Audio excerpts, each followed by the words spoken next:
അറിയിച്ചോ?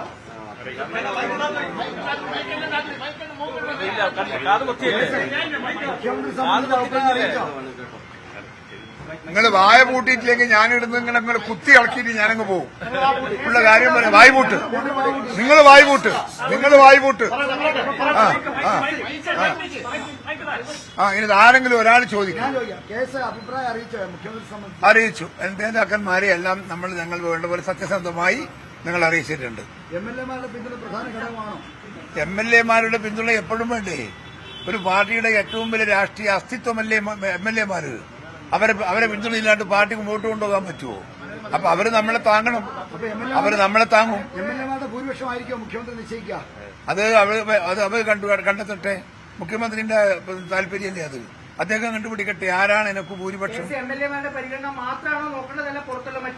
എല്ലാവരെയും നോക്കണം. Party നേതാക്കന്മാരുടെയും party പ്രവർത്തകരുടെയും എല്ലാം മനസ്സ് നോക്കിയിട്ടായിരിക്കണം അതിന്റെ തീരുമാനം. അതല്ലാതെ നേതാക്കന്മാരുടേത് മാത്രമല്ല, സാധാരണ പാർട്ടി പ്രവർത്തകരുണ്ട്. ചോരയും നീരും പാർട്ടിക്ക് കൊടുക്കുന്ന പ്രവർത്തകന്മാർ, അവരുടെ വികാരവും കൂടെ തൊട്ടടുത്ത് വേണം ആരാന്ന് വേണം നിശ്ചയിക്കേണ്ടത്. ഞാൻ ആരെ പേരും പ്രശസ്തി ചെയ്തിട്ടില്ല. അത് ഇവിടുന്ന് പാർട്ടി തീരുമാനിക്കട്ടെ, ചർച്ച ചെയ്യട്ടെ, ആ പേര് വരട്ടെ, അപ്പം ഞാൻ കമന്റ് ചെയ്യാം. 5 വർഷം പ്രതിപക്ഷം നയിച്ച പ്രതിപക്ഷ നേതാവിന് സ്വാഭാവികമായും ഒരു അവസരം കൊടുക്കണ്ടേ?